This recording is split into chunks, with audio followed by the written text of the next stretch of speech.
இரு தரப்பு மோதல்ல வந்துட்டு அந்த வால்வெட்டு அதில் நடந்த ஒரு விஷயம் தான். அந்த வீடியோ, அந்த சிசிடிவி ஃபுட்டேஜ்லாம் வெளியில வந்து நமக்கு இங்க வைரல் ஆச்சு அந்த இடத்துல, இல்லையா?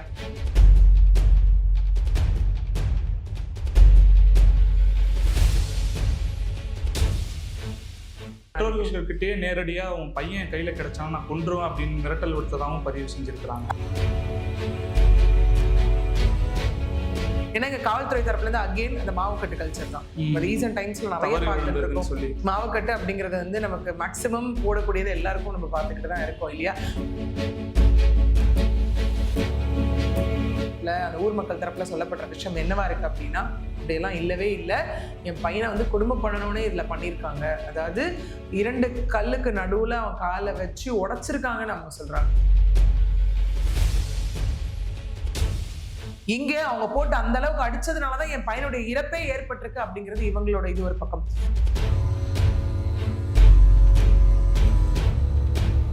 காவல் நிலையத்தில் இருக்கக்கூடிய காவலர்கள் எல்லாமே இவர்களுடைய சாதிக்கு எதிராக இருக்கக்கூடியவர்களாக இருக்கிறாங்கலாம் சொல்றாங்க. மேடம், அந்த மாதிரியும் காவல் நிலையங்கள்ல இருப்பாங்களா? என்னன்னா இந்த குற்றத்தை நீ தான் ஒத்துக்கணும்னு சொல்லி அவங்களை அடிக்கிறதா இருக்கட்டும். வணக்கம் மேடம். வணக்கம் சார். மேடம், மானாமதுரை அந்த ஊர் பக்கத்துல ஒரு கிராமத்துல இளைஞர் அவர்கள் வந்து கைது செய்யப்பட்டு காவல் நிலையத்துல மரணம் அடைந்ததா அவங்க பெற்றோர்கள் குற்றச்சாட்டு வைக்கிறாங்க. அவரு கொலை முயற்சி வழக்குல தான் கைது செய்யப்பட்டிருக்காரு. கிட்டத்தட்ட காவலர்களுடைய கஸ்டடியில தான் இருந்திருக்காரு. அவர் இருந்திருக்காருன்னா இது எந்த அளவுக்கு ஒரு பெரிய செய்தி மேடம்? நீங்க எப்படி பாக்குறீங்க? உண்மையிலுமே காவல்துறையோட கஸ்டடின்னு தான் நம்ம பார்க்கணுமா? இதை எந்த கோணத்தில் மேடம்?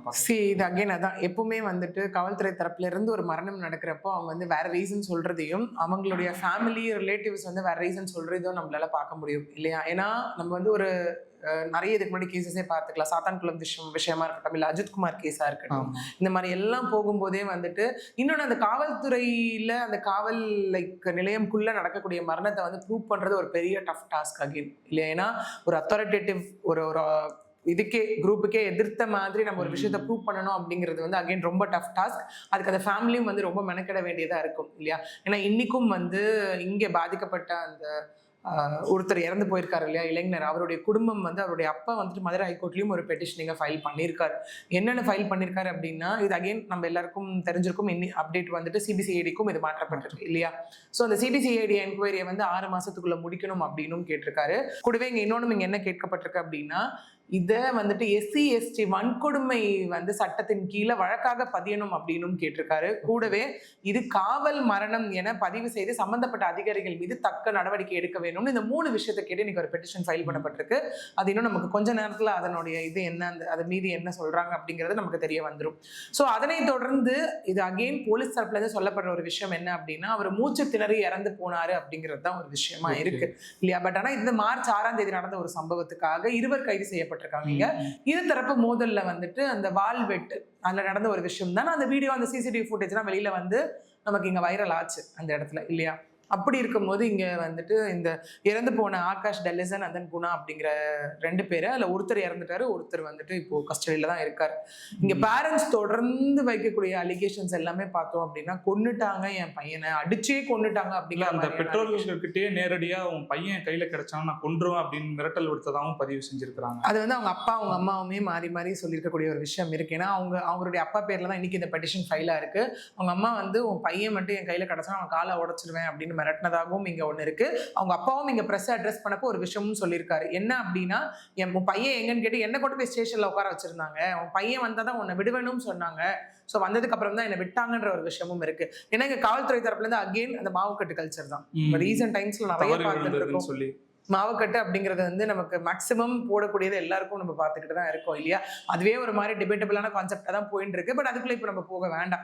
ஸோ இதுல பொறுத்த வரைக்கும் பார்த்தோம் அப்படின்னா, காவல்துறை தரப்புல இருந்து சொல்லப்படுற விஷயம் என்ன அப்படின்னா, நாங்க பிடிக்க போகும்போது பாலத்துல இருந்து கீழே விழுந்துட்டாரு. ஓகே, இறந்து போனவர் கீழே விழுந்ததுனால காலில் அடிப்பட்ட ஒரு சூழ்நிலையில நாங்க வந்து அந்த மாவுக்கட்டு போட ஒரு சுச்சுவேஷன் ஏற்பட்டுச்சு அப்படிங்கிற மாதிரி சொல்றாங்க அவங்க. பட் ஆனா இங்க பேரண்ட்ஸ் தரப்புல, ரிலேட்டிவ்ஸ் தரப்புல, அந்த ஊர் மக்கள் தரப்புல சொல்லப்படுற விஷயம் என்னவா இருக்கு அப்படின்னா, அப்படியெல்லாம் இல்லவே இல்லை, என் பையனை வந்து கொடுமை பண்ணணும்னே இதுல பண்ணியிருக்காங்க. அதாவது 2 கல்லுக்கு நடுவுல அவன் காலை வச்சு உடைச்சிருக்காங்கன்னு அவங்க சொல்றாங்க. ஒரு கல்லு மேல காலை உடைச்சு இரவு முழுக்க அந்த ரத்தத்தை வந்து வெளியேற விட்டுருக்காங்க அப்படின்னும், நாங்க முந்தானேத்து வந்து எங்களுக்கு கால் வந்தது, உங்க பையனுக்கு ட்ரெஸ் எல்லாம் எடுத்துட்டு வாங்கன்னு சொல்லி நாங்க போய் பார்க்கும்போது கூட அவன் ரொம்ப நல்லா இருந்தான் அப்படிங்கிறது தான் அவங்க வைக்கக்கூடிய ஸ்டேட்மெண்ட்டாவே இருக்கு. பட் இங்கே மூச்சு திணறல் ஏற்பட்டு இறந்து போயிட்டார் அப்படிங்கிற ஒரு விஷயம் இங்க இருக்கு. இங்கே அவங்க போட்டு அந்த அளவுக்கு அடிச்சதுனாலதான் என் பையனுடைய இறப்பே ஏற்பட்டிருக்கு அப்படிங்கிறது இவங்களோட இது ஒரு பக்கம். இவங்க வந்து என்னன்னா டோட்டலா அந்த சாலை மறியல்ல இது பண்ணி என் பையனோட உடலை நான் வாங்க மாட்டேன் அப்படிங்கிற அளவுக்கு பிரச்சனை போய் அப்புறம் தான் இது வந்து இப்போ சிபிசிஐடி கைவசம் வந்து இந்த கேஸ் வந்து ஒப்படைக்கப்பட்டது. இப்போ இதை நம்ம எப்படி மேடம் எடுத்துக்கிறது? லாக்அப் டெத்துன்னு தான் நம்ம எடுத்துக்க முடியுமா, இல்லை சிபிசிஐடி விசாரணைக்கு பிறகுதான் தெரிய வருமா, எப்படி நம்ம எடுத்து? ஏன்னா this is too early actually. ஏன்னா இப்போ வந்து 2 தரப்புலையும் வைக்கக்கூடிய அலிகேஷன்ஸ் தான் நம்மளால பார்க்க முடியுது இல்லையா? இப்போ நீங்க அஜித்குமார் கேஸே எடுத்துக்கோங்களேன். ஒரு கட்டத்துக்கு இது வரைக்கும் இதுல வந்து இறந்து போயிருக்காரு. அதுக்கப்புறம் யார் குற்றவாளிகள், யார் இதெல்லாம் நமக்கு வந்து கண்டுபிடிச்சு அப்புறம் தான் காவல்துறை கிட்டத்தட்ட 10 காவல்துறை அதிகாரிகளை உள்ள சேர்த்தாங்க. அதாவது ஜெயில இருக்கிறதா இருக்கட்டும், அக்யூஸ்டா இருக்கட்டும், சஸ்பெண்ட் ஆனாங்க, எல்லாரையும் உள்ள சேர்த்தாங்க. as per செக்ஷன் 103 BNS படி பப்ளிக் சர்வெண்ட்ல இருக்கக்கூடியவங்க இந்த மாதிரி ஒரு சம்பவத்துல வந்து ஈடுபடுறதுக்கான செக்ஷன் அது இல்லையா? ஸோ அந்த மாதிரியான ஒரு விஷயம் வந்து அங்க போடப்பட்டது. அதுலயும் பாத்தீங்கன்னா போஸ்ட்மார்ட்டம் வைத்தும் ஒரு விஷயம் வந்து அங்க டிசைன் செய்யப்பட்டது. அது ஒரு பார்ட் ஆஃப் எவிடன்ஸ். ஓகே, கிட்டத்தட்ட 44 இன்ஜுரிஸ் அவருக்கு, அதுல இன்டர்னல் அண்ட் எக்ஸ்டர்னல் இன்ஜுரிஸ். ஏன்னா ஒருத்தருக்கு ஒரே நாளுக்குள்ள இவ்வளவு விஷயம் எப்படி 44 இன்ஜுரிஸ் அவரால் பண்ண முடியும்? ஏன்னா இங்கேயும் ப்ரூவ் பண்ண வேண்டிய ஃபேக்டர் அதுதான். போஸ்ட்மார்ட்டம் ரிப்போர்ட் வரும்போது தான் அவர் எதனால இறந்தாருன்னு ஒன்று இருக்கு இல்லையா, அந்த காஸ் வந்துட்டு அவர் அரெஸ்ட் பண்ணும் போது அவருக்கு அந்த விஷயம் இருந்ததா, அதுக்கப்புறம் இதெல்லாம் நடந்திருக்கா அப்படின்னு. ஏன்னா அந்த ஹாஸ்பிட்டலுக்கே வந்து பார்த்துட்டு 18th வரைக்கும் அவங்களுக்கு ஜுடிஷியல் கஸ்டடியும் இந்த இடத்துல கொடுத்துருந்தாங்க. இன்னொன்று அவங்க பேரண்ட்ஸ் வைக்கக்கூடிய அலிகேஷன் இங்கே என்னவா இருக்கு அப்படின்னா, சிவகங்கையிலேருந்து இவங்க எப்போ வந்து மதுரை கூட்டிட்டு வந்தாங்கன்னு எங்களுக்கு தெரியாது. ஓகே, இப்போ இறந்துட்டாங்க அப்படிங்கிற மாதிரியான முழுக்க அவங்க என்ன சொல்றாங்கன்னா, அவங்க அப்பா சொல்லக்கூடியது ஜாதி ரீதியான ஒரு விஷயம் அப்படின்னும், அவர் வந்து இங்க பிற்படுத்தப்பட்டோர் அப்படிங்கிறதுனால எங்கள் மீது வந்து இது ஒரு மாதிரி தாக்குதல் அப்படிங்கிற ஒரு விஷயத்தை தான் அவங்க திரும்ப இங்க ரெஜிஸ்டர் பண்றதை நம்மளால பார்க்க முடியும். ஆகாஷ் அவர்களுடைய தந்தையார் மனு தொடுத்திருந்தாரு. அவர் பல்வேறு கோரிக்கைகளை வச்சு அந்த மனு தொடுத்திருந்தாரு. இது காவல் நிலைய மரணமா பதிவு பண்ணணும் உள்ளிட்ட பல்வேறு கோரிக்கைகள். அதுக்கு தொடர்பா நீதிமன்றம் என்ன மேடம் சொல்லியிருக்குது? எஸ், இப்போ வந்து நம்ம அப்டேட் அப்படின்னு பார்த்தோம்னா, அதான் அவங்க கேட்டிருக்கக்கூடிய அந்த 3 விஷயங்களையும் நாங்க ஏற்கிறோம் அப்படின்னு சொல்லியிருக்காங்க இந்த இடத்துல. அதான் 6 மாசத்துக்குள்ள என்கொயரி முடிக்கணும், காவல் நிலைய மரணமா வந்து இதை ரெஜிஸ்டர் பண்ணணும், கூடவே வந்து SC/ST ஆக்ட் கீழே வழக்கு வந்து பதியணும் அப்படின்னு சொன்ன விஷயம். எஸ், இது வந்து நீதிமன்றம் ஏற்குது அப்படின்றது ஒரு பக்கம். கூடவே அந்த போஸ்ட்மார்ட்டம் அப்படிங்கிறது வந்து வீடியோ வந்து ரெக்கார்டிங்ல பண்ண சொல்லியிருக்காங்க. ஏன்னா நிறைய பேருக்கு வரக்கூடிய டவுட்ஸ் எது போஸ்ட்மார்ட்டம் ரிப்போர்ட்ல தான் வந்துட்டு லைக் எதாவது நடந்திருக்கு, மேனிபுலேஷன் நடந்திருக்கோன்ற ஒரு கேஸ் வந்து வேற கண்ணோட்டத்துல மக்களால பார்க்கப்படுற ஒரு இடமா அந்த இடத்துல இருக்கும். ஓகே, அப்படி இருக்கும்போது எஸ், அந்த போஸ்ட்மார்ட்டம் வந்து கம்ப்ளீட்டா வீடியோ ரெக்கார்ட் பண்ணி அதையும் சமர்ப்பிக்க சொல்லியிருக்காங்க. இதன் விளைவாக எல்லாமே நீங்க கேட்டபடி நடக்கும், நீங்க உங்க போராட்டத்தை நீங்க கைவிடணும் அப்படிங்கிறதும் இப்ப நீதிமன்றம் வந்து சொன்னதும் இல்லை கேட்டுக்கொண்ட ஒரு விஷயமாவும் இப்ப நமக்கு வந்திருக்கு அப்டேட். காவல் நிலையத்தில் இருக்கக்கூடிய காவலர்கள் எல்லாமே இவர்களுடைய சாதிக்கு எதிராக இருக்கக்கூடியவர்களாக இருக்கிறாங்கலாம் சொல்றாங்களா மேடம்? அந்த மாதிரியும் காவல் நிலையங்கள்ல இருப்பாங்களா? இது நம்ம வந்துட்டு பார்த்துருக்கோம். இதுக்கு முன்னாடி இதே கள்ளச்சாராய வியாபாரத்தை வந்து தட்டி கேட்டதுனால வந்து ஒருத்தருடைய கையே வெட்டப்பட்டது. அதுலயும் அவங்க என்ன சொன்னாங்கன்னா, இது வந்து ப்ரிகாஷனரியா இங்க இருந்திருந்தா இன்னைக்கு வந்து இந்த மாணவன் லைக் கல்லூரி படிக்கக்கூடிய மாணவன் இன்னைக்கு அவன் பாதிக்கப்பட்டிருக்க மாட்டான்ற ஒரு விஷயம் இருக்கு இல்லையா? ஏன்னா நாங்க போய் வந்துட்டு திரும்ப அங்க சொல்லும் போதா இருக்கட்டும், அதே மாதிரி வந்துட்டு அந்த ஜாதி ரீதியான ஒரு மோதல்கள் ஏற்படும் போது நாங்கள் போய் காவல்துறையில போய் நாங்கள் கம்ப்ளைண்ட் கொடுக்கும்போது அவங்க ப்ராப்பரா வந்து எங்களை சமாதானப்படுத்தி அனுப்பிச்சு வச்சிருவாங்கன்ற மாதிரியா இருக்கட்டும், இல்லை அந்த கம்ப்ளைண்ட் எடுக்க மாட்டாங்கன்ற மாதிரியா இருக்கட்டும், இந்த மாதிரி சம்பவங்கள்லாம் நடந்ததுனாலதான் இன்னைக்கு இந்த மாதிரி தாக்குதல் நடந்திருக்கு, இன்னைக்கு இவங்க உயிர் போயிருக்கு, இவங்க கை கால்கள் வெட்டப்பட்டிருக்குன்னு மக்கள்கள் சொல்லி ரெஜிஸ்டர் ஆன கேசஸும் நம்ம பார்த்துருக்கோம். ஸோ எல்லா கேசஸ் எல்லாரும் அப்படிங்கிறது நம்ம காமன் ஒரு நோட்டை நம்ம ரெஜிஸ்டர் பண்ணிட முடியாது. அது வந்து ப்ரூவ் ஆகிற பட்சத்துல எஸ், இது இந்த ரீதியான தாக்குதலா இருந்தது அப்படின்னா இங்க அவர் அந்த இளைஞருடைய தந்தை கேட்டது போல SC/ST ஆக்ட் கீழேயும் இங்க வழக்கு பதிவு செய்யப்படலாம். இப்போ காவல்துறை கொடுக்கக்கூடிய ஸ்டேட்மெண்ட் எல்லாமே அஜித்குமார் வழக்கா இருக்கட்டும், இந்த வழக்கா இருக்கட்டும், அவங்க சிகிச்சையில இருந்தாங்க, திடீர்னு வலிப்பு வந்துருச்சு, இந்த மாதிரி பண்றது, இப்போ இவங்களுக்கு மூச்சு திணறல்.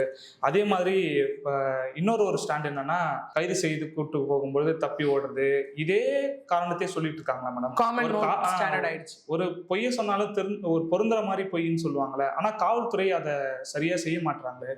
தவறுகளை தன் மேல வச்சுக்கிட்டு, ஆனா அந்த அதிகார வர்த்தத்தை நம்மளே காப்பாத்திக்கணும், நம்ம காப்பாத்தலாம் அரசாங்கம் இருக்குன்ற ஒரு எண்ணத்திலே போயிட்டு இருக்காங்க. ஆனா உயிர்கள் என்பது அப்பாவோட உயிர்கள் தான் பறிபோய்கிட்டே இருக்குது. இதுக்கு எப்பதான் மேடம் இதுக்கு ஒரு முற்றுப்புள்ளியா இருக்கும்? எஸ், இது வந்து ஒரு குருட்டுத்தனமான நம்பிக்கைன்னு சொல்லலாம். நான் ஒரு சுப்பீரியர் ஃபேக்டர், நான் ஒரு சுப்ரீம் ஃபோர்ஸ், ஸோ அப்படி இருக்கும்போது என்ன யார் கேள்வி கேட்கறது அப்படிங்கிற மாதிரியான ஒரு விஷயம் சில பேருக்குள்ள வந்துருது. பட் ஆனா சட்டத்தின் முன்பாக யார் தவறு செய்தாலும் தவறு தான். அது யாரா இருந்தாலும் நம்ம நிறைய பேசும்போது சொன்ன மாதிரி equality before law, equal protection of law, அதுதான் நம்ம அந்த இடத்துல சொல்ல வரக்கூடிய ஒரு விஷயம். ஏன்னா யாருமே ஒரு விஷயத்தை, ஏன்னா இப்போ நீங்க இந்த காவல்துறையில இல்ல காவல்துறையினரால இல்ல வந்து காவல் நிலையத்தில் நடக்கக்கூடிய மரணங்கள், அது வந்து நிஜ நடந்த சம்பவத்தை மூவிஸா எடுக்கும்போது சிலது மூவிஸ்ல எக்ஸாஜரேட்டிவா இருக்கும், சிலது நடந்தது அப்படியே எடுக்கக்கூடிய மூவிஸும் நமக்கு இருக்கும். அந்த இடத்துல நம்ம காமனாவே என்ன அப்படின்னா, நிறைய பேர் அந்த பாதிக்கப்பட்டவங்களே வெளியில வந்து சொல்றதையும் அதுக்கப்புறம் நம்மளால அதை பார்க்க முடியும் இல்லையா. என்னன்னா இந்த குற்றத்தை நீ தான் ஒத்துக்கணும்னு சொல்லி அவங்களை அடிக்கிறதா இருக்கட்டும், இல்ல 2 அடி அடிச்சா அவன் ஒத்துப்பான்றதா இருக்கட்டும், இல்ல நான் வந்து ஒரு ஃபோர்ஸ் வரப்போ என்ன இன்னுமா வந்துட்டு நீங்க உங்களால கண்டுபிடிக்க முடியல அப்படின்னு கேட்கும் போது, ஏன்னா அவங்க என்ன சொல்லுவாங்கன்னா என்ன வந்துட்டு தேவையில்லாம இந்த கேஸ்குள்ள சேர்த்துட்டாங்கன்னு சொல்றதா இருக்கட்டும், அந்த மாதிரி விஷயம். இன்னொன்னு அந்த ஜாதி ரீதியான ஒரு விஷயமும் ஸ்டில் இன்னும் நடந்துகிட்டு தான் இருக்கு. அதை முக்கியமாக இங்க சொல்ற மாதிரி நாங்க பிற்படுத்தப்பட்டவர்கள் அதை கண்டாலே ஆகல, அதனாலே எங்களை வந்து ஒடுக்கணும்னு இந்த வேலையெல்லாம் நடக்குது அப்படின்னும் இங்க ரெஜிஸ்டர் ஆகிறதையும் நம்ம பார்த்துட்டு தான் இருக்கும். ஏன்னா இங்க இறந்து போனவர் ஒரு பட்டதாரி. ஏன்னா இன்னைக்கு வந்து ஜாதி அப்படிங்கிறது வந்து வச்சு எதுவுமே பண்ண போறது இல்லை. அவங்க எந்த அளவுக்கு படிக்கிறாங்க என்ன ஏது அப்படிங்கிற ஒரு விஷயம் தான். ஏன்னா நம்ம நிறைய திரும்ப நம்ம இந்த ஜாதி ரீதியான மரணங்கள், ஜாதி ரீதியான கொலைகள் எல்லாம் நம்ம பார்க்கும்போது அந்த இடத்துல மட்டும்தான் அந்த ஜாதி பார்க்கப்படுது. அதை தாண்டி இப்ப இதே வராங்க, அவங்களுக்கு ஒரு வேலை ஆகணும்னு வச்சுக்கோங்களேன், பெரிய பெரிய ஒரு ப்ரொஃபஷன் ஒரு இடத்துல வேலையாகக்கூடிய இடத்துல இருக்கவங்க எந்த ஜாதின்னு யாருமே பார்க்கறது இல்லை. கண்டிப்பா நமக்கு ஒரு தேவைன்னு வரப்போ ஜாதி யார் கண்ணுக்கும் தெரியறது இல்லை இல்லையா.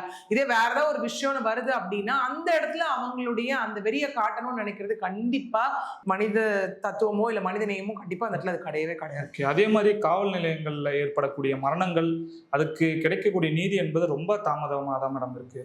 உதாரணத்துக்கு சாத்தான் குளத்தை கூட 2020 இப்பதான் இனிமேல் தான் என்னன்ற வரப்போது நம்ம எதிர்பார்த்துக்கிட்டு இருக்கோம். இந்த மாதிரி அப்ப இதுக்கு ஒரு தனி டீம் ஃபார்ம் பண்ணி இதுக்கு முக்கியத்துவம் கொடுத்து பார்க்க கூடாதா அப்படின்ற கேள்வி ஒண்ணு எழும்புதல மேடம்? எஸ், ஆக்சுவலி இப்போ நிறைய கேஸ்ல வைக்கக்கூடிய ஒரு காமனான கொஸ்டின் தான் இந்த ப்ரொசீஜரல் டிலே அப்படிங்கிறது எதனால அப்படிங்கிற மாதிரியான ஒரு விஷயங்கள். அது வந்து வெளியில இருந்து ஒரு காமன் நோட்ல பார்க்கும்போது, ஒரு லேமன் இதுல இருந்து பார்க்கும்போது ஏங்க இவ்வளவு நாள் ஆகுது இந்த கேஸை முடிக்கிறதுக்கு அப்படின்னு கேட்கறது எல்லாமே. பட் உள்ள வந்து நம்ம ப்ரொசீஜரலா பார்க்க வேண்டிய ஒரு விஷயம் இருக்கு. நீங்க இப்போ ஒரு சில கேசஸே நம்ம எடுத்துட்டோம். இப்போ இது வந்து எடுத்துக்கலாமே, ஃபார் எக்ஸாம்பிள் சில கேசஸ் அந்த மாதிரி போகும்போது அந்த கேஸ்ல வந்துட்டு ஒரு எவிடென்ஷியல் ஃபேக்ட் இருக்கும், எக்ஸ்பர்ட்டோட ஒப்பீனியன்ஸ் வாங்கணும், அப்புறம் ஐ விட்னஸ் மற்ற விட்னஸ் எல்லாம் சேர்த்து ஒரு 50லேருந்து 100 பேர் இருக்காங்கன்னு வச்சுக்கோங்களேன், எல்லாமே சேர்த்து வரப்போ அந்த மாதிரி இருக்கும்போது அவ்வளோ பேரையும் கோர்ட்ல கூப்பிட்டு விசாரிக்கணும் இல்லையா. அதுக்கான டைம் பீரியட்னு ஒன்று இருக்குல்ல.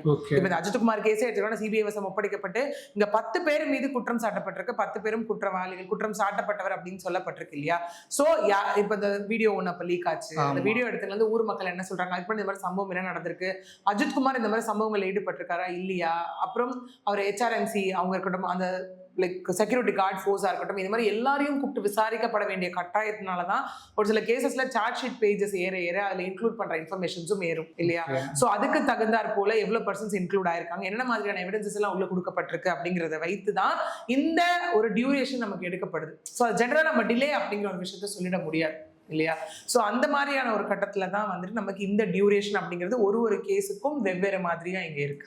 ஓகே மேடம், ஆனால் எல்லாருக்கும் நீதி தாமதிக்காம உடனடியாக கிடைக்க வேண்டும்ன்றது தான் எல்லாரோட எண்ணமும் இருக்கு. இனிமேலும் காவல்துறையில ஏதாவது காவல் மரணங்கள் நடக்கக்கூடாதுன்றதுக்காக தான் ஒரு விழிப்புணர்வு வீடியோ தான் நம்ம இந்த நேர்காணலில் பதிவு பண்ணியிருக்கோம். அடுத்தடுத்த கட்டமாக என்ன நடக்குதுன்றதை மீண்டும் ஒரு நேர்காணலில் சந்திப்போம். மிக்க நன்றி. நன்றி.